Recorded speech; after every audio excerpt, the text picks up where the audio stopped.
বড়াইগুলো খেতে অনেক মজা, আজকে আমি সব খেয়ে ফেলবো। এই ঋতু কি করো? বাপরে ধরা পড়ে গেলাম নাকি? কি হয়েছে বলো? বড়াইগুলো আমার হাতে দিয়ে দাও এক্ষুনি। দেখি তো আমি একটা খেয়ে। উরি বাপরে, জর্মের টক বড়াই, কিভাবে খাচ্ছ তুমি এগুলো? আমি তো মজা করে খাচ্ছি, তুমি যাও এখান থেকে। আমি তো আজকে সবগুলো বড়াই তুলে বাড়িতে নিয়ে যাব।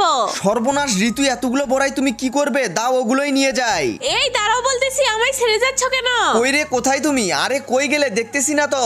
এই তো এখানে, আমি গর্তের ভিতরে পড়ে গেছি। তাড়াতাড়ি তোলো, আমার পায়ে তো কাকড়া কামড় দেবে। পাগলি দেখো, এগুলো তো কাঁকড়া না, চিংড়ি মাছ। তাড়াতাড়ি তোলো, বাড়িতে নিয়ে গিয়ে রান্না করে খাওয়া যাবে। আজকে এই টক বড়াই আর চিংড়ি মাছগুলোকে একত্রে করে রান্না করে ফেলবো আমি। এগুলো কি আদৌ খাওয়া যাবে? আরে অবশ্যই খাওয়া যাবে, দাঁড়াও, আমাকে আগে সুন্দর করে রান্নাটা শেষ করতে দাও। ওকে, আমি নিচে আগুন ধরে দিচ্ছি, তুমি উপরে রান্না করো। চিংড়ি মাছ দিয়ে বড়াই রান্না, এটা তো আমি আমার আম্মুর থেকে শিখেছি। এই দেখো ঋতু, বড়ই চিংড়ি।